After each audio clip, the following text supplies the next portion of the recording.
The chairman's statement released early Monday demands the North halt all nuclear and missile tests and to completely denuclearize. And welcoming the two inter-Korean summits and the North Korea-US summit held this year, along with their outcomes, the statement also urged all relevant parties to cooperate in implementing the April 27 Panmunjom Declaration and the June 12 Sentosa agreements to establish permanent peace on the Korean Peninsula. It added that ASEAN foreign ministers are prepared for dialogue with the North to discuss other unresolved issues, including human rights. The statement, however, does not make any mention of CVID, complete, verifiable, and irreversible denuclearization, which is seen to have reflected North Korea's disapproval of the term. And the rhetoric is much softer compared to last year's statement, which expressed grave concerns toward Pyongyang's provocative and threatening actions. The chairman's statement of the 25th ASEAN Summit is likely to have reflected the recent positive developments surrounding the Korean Peninsula and a stark contrast in the situation compared to last year. Park Ki-jun, Arirang News. Now we are going to stay in Singapore. Seoul's top diplomat Kang Kyung-hwa has revealed the results of meetings with her counterparts in the Southeast Asian country. One meeting that never materialized, however, was an anticipated one-on-one between Kang and North Korea's foreign minister. This despite the fact that he was there as well. Our Lee Ji-won files this report from Singapore.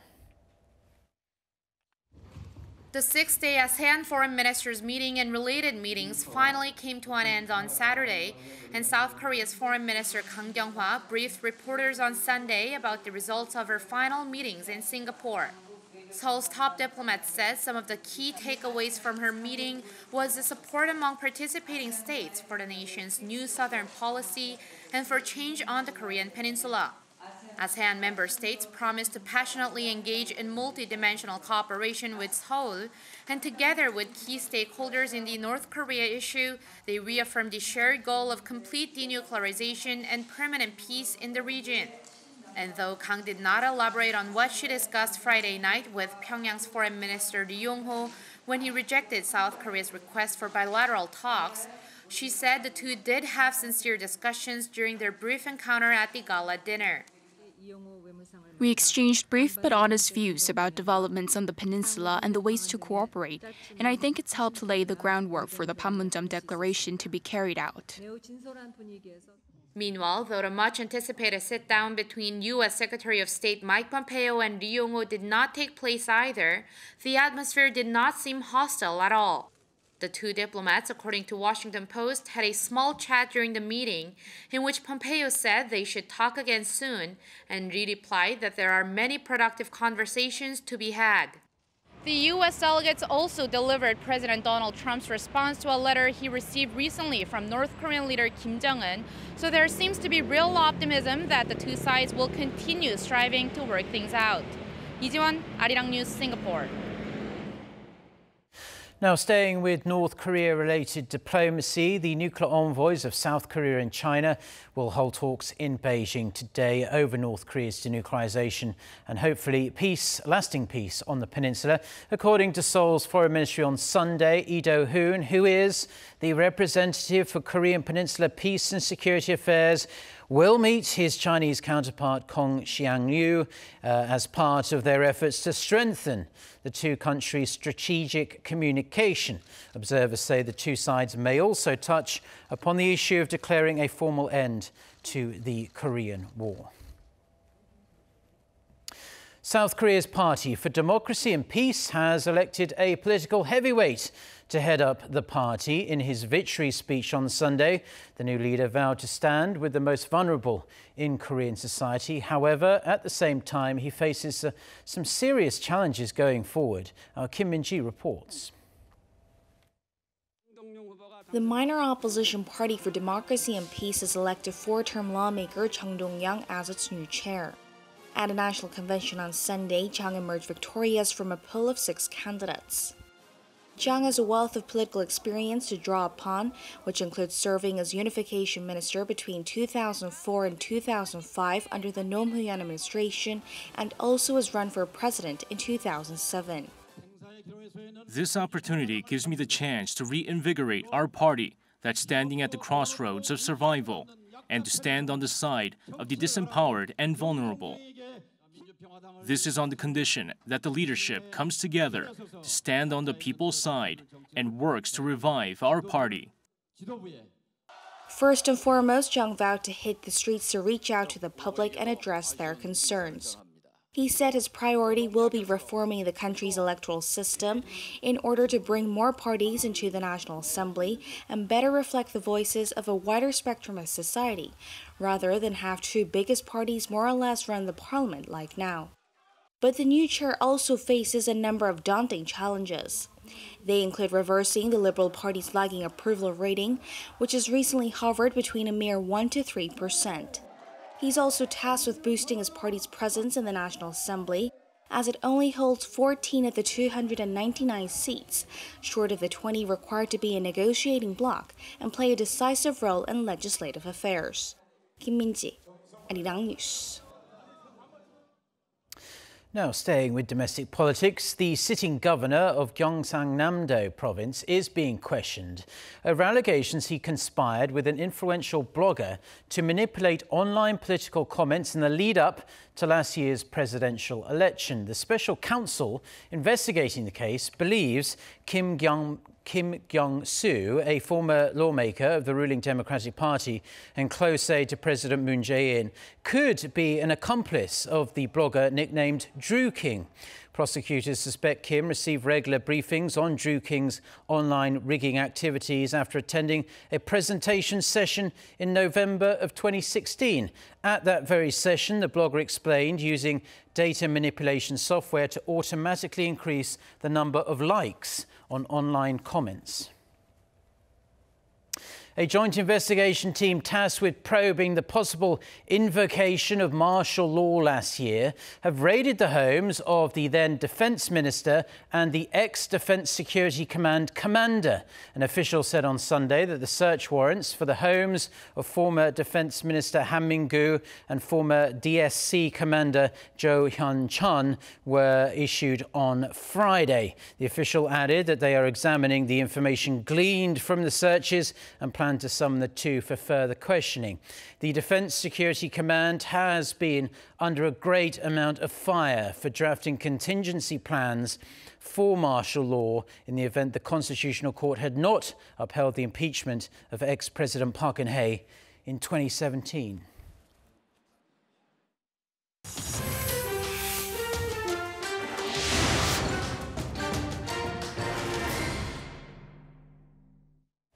Now, a powerful 6.9 magnitude earthquake in Indonesia has left more than 80 people dead and hundreds more injured. The US Geological Survey slightly downgraded Sunday's quake after initially measuring it at magnitude 7. For more on this and other news from around the world, let's turn to our Noah Adam. So Adam, fill us in on the latest on this terrible natural disaster. Well, Mark, the earthquake struck the Indonesian tourist island of Lombok on Sunday, killing at least 82 people. Sunday's tremor could also be felt in neighbouring Bali. It struck just off the north coast of Lombok at about 30 kilometres below ground. The quake came just a week after more than a dozen people were killed in a strong tremor that hit the same area. The latest quake damaged buildings and triggered power cuts, forcing residents to flee. I was watching TV when I felt a big shake. The lamp is shaking and people shouting, "Get out, get out." I run out of the house in the dark because electricity is down. A tsunami warning was also issued, but briefly it was lifted several hours later. Airports in Lombok and Bali continued operating on Sunday night, but there was a brief evacuation at the Lombok airport due to a power cut. Hundreds of people are said to have been injured, and those being treated in hospital were moved outdoors as a precaution amid warnings of aftershocks. Venezuelan President Nicolas Maduro is blaming far-right elements and Colombia's outgoing president for last weekend's apparent attempt on his life. Maduro's government says 6 people have been detained over the drone explosions at an event in Caracas. Our Lee Seung-jae reports. Venezuelan President Nicolas Maduro survived an apparent assassination attempt after several drones armed with explosive flew towards him during a speech on Saturday evening local time commemorating the 81st anniversary of the country's National Guard. Live footage of the event in Caracas shows Maduro suddenly looking up, startled mid-speech, while his wife, who was beside him, winced after a loud bang. Dozens of soldiers were seen scattering after the explosions, and 7 members of the National Guard were said to have been injured, 3 seriously. Maduro accused far-right elements in Venezuela and Colombia's outgoing president, Juan Manuel Santos, of plotting the attack. However, CNN reports that a Colombian presidential source insists Maduro's accusations are baseless.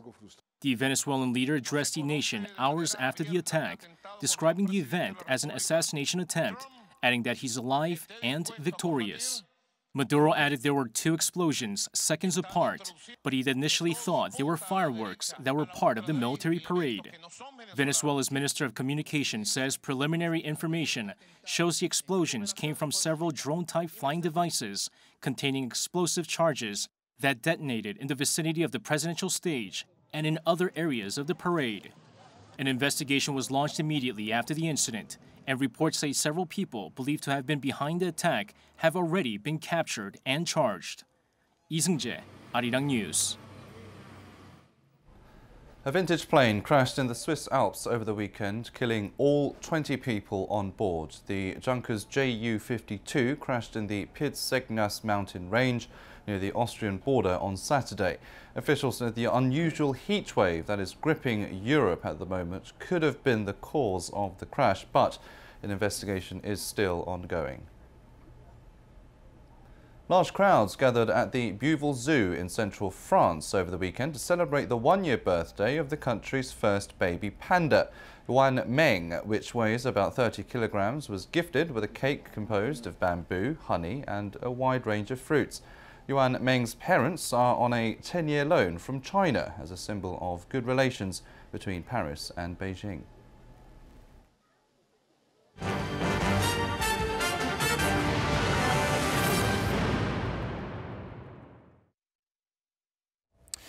Thank you as always to our Aram for the international news there. Now back here in South Korea, Finance Minister Chung Dong-young is visiting Samsung Electronics for the first time since his inauguration last June. The Finance Ministry says Kim is set to meet with Samsung Group's heir apparent Lee Jae-yong at 10 a.m.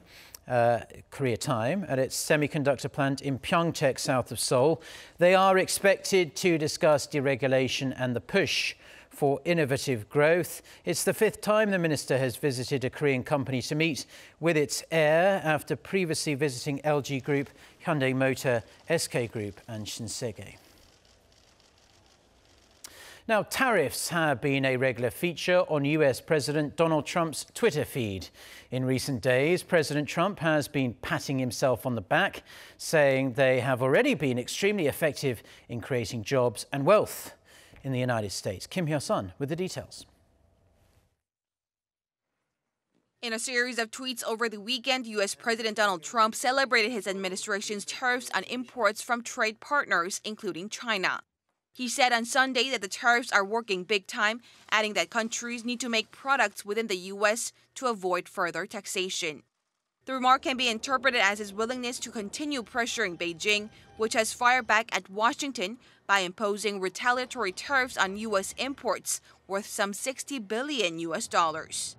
A day earlier, President Trump also tweeted that tariffs have had a tremendously positive effect on America's steel industry, adding it has led to more jobs and wealth.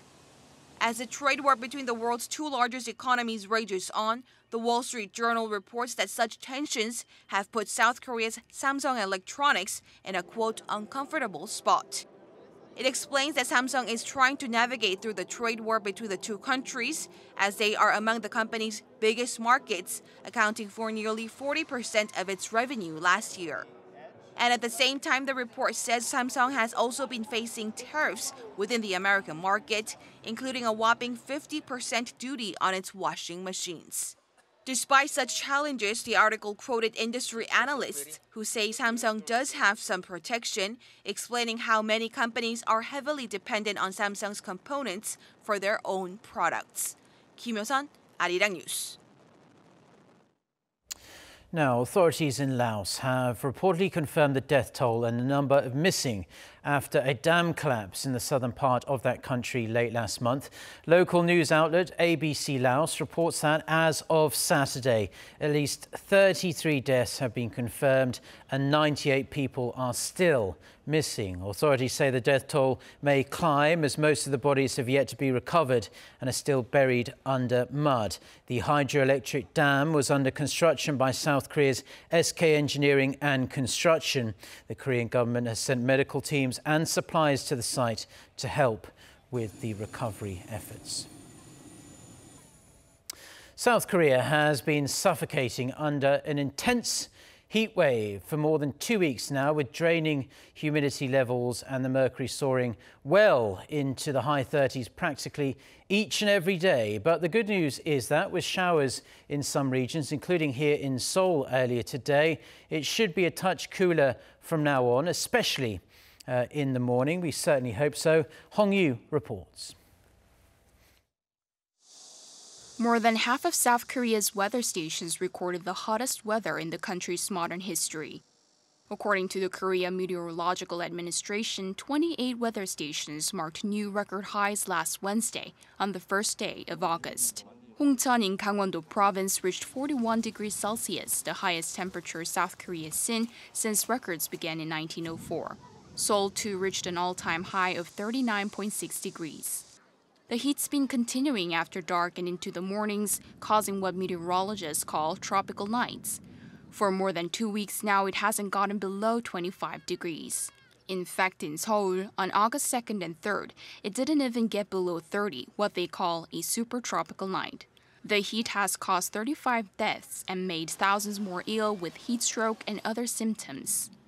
It's also caused power failures in some regions because the grid couldn't handle the sudden increase in demand for electricity to power fans and air conditioning. 2 apartments in the city of Goyang, just to the west of the capital, lost power last Thursday, leaving residents to suffer in the heat. The South Korean Minister of the Interior and Safety commented on Facebook that the heat wave will soon be designated as a natural disaster, will free up funds for relief measures. The minister also said now is the right moment to spend time and money to make sure people can escape the heat. The government's plan is to make sure people have ways to stay cool, which will include lowering electricity bills. The killer heat is expected to diminish a little after this weekend, but the daytime highs will continue to reach the mid-30s for a while. Hong Yu, Arirang News. Now, South Korean action fantasy film Along with the Gods 2 is setting new ticket sales records here in South Korea. The movie had exceeded 6 million viewers as of Sunday, a record for the first 5 days after its release. According to the Korean Film Commission, 2.7 million viewers watched the movie over the weekend, with 1.46 million on Saturday alone.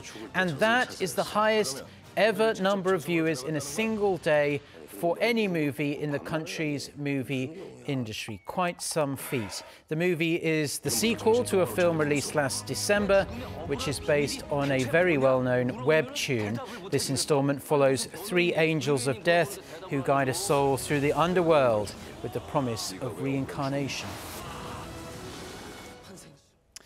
Now, a rising number of elementary schools in South Korea have either closed already or are on the verge of shutting down due to a declining number of enrollments, with the number of students certain to continue going down due to the nation's chronically low birth rate. Experts are urging schools to embrace more personalised forms of learning for the students in the years to come. Our Jo Sung-min has this story. A major side effect of a continuously declining birth rate in Korea is starting to show in the education sector. The Seoul metropolitan government recently reported that some elementary schools across the capital have been either permanently closed or are very close to being shut down due to the declining number of new students. According to government data, the total number of students registered for this year adds up to around 8.2 million, but by 2060, the figure is expected to diminish by nearly half. As such, Korea's Education Ministry called on universities nationwide to look into measures such as downsizing their enrollment capacities. Experts point out that with the imminent lower number of students in the future, teaching methods should focus more on what's being dubbed as personalized learning, which offers curriculum and learning needs that fit students individually. Parents nowadays are more inclined to guiding their children into a personalized learning method that fits their needs, aptitudes, and interests. Under the scheme, instructors would bear bigger responsibilities as they would have to find material and curricula that fit each student and not the traditional way, which is guiding students to follow a set curriculum. Cho Hyun-chun, Arirang News.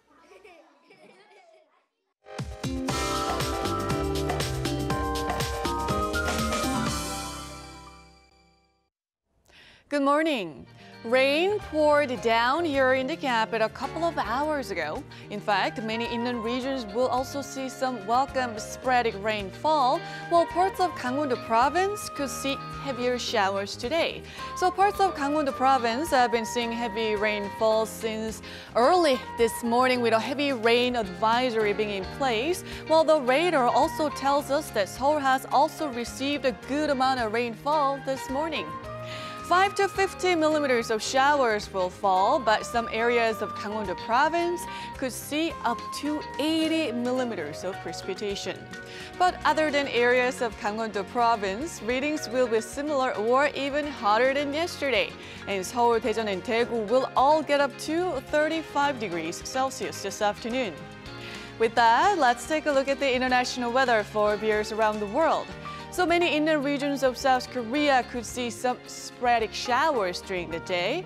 North Korea will have much more bearable temperatures along with stormy weather.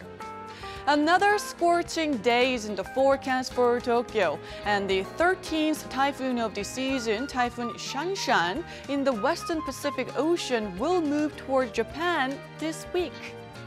Sydney, Melbourne, and Wellington will have a rainy start to the work week. Over in the U.S., most of the Northeast will have to endure a stretch of heat and high humidity early this week. And as for South America, Brazil's two major cities will have a rainy Monday. Taking you to Europe, relief from the deadly heat wave will come to Western Europe this week. Lastly, to Africa, Cape Town will have rain on Monday into Tuesday. And that's the weather update for now.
Okay, well, on that note, that's where we're going to leave the news for this hour. Just be sure to join us again at noon Korea time for more of the latest news from Korea and around the world. In the meantime, please stay tuned to Arirang TV as well. Until next time.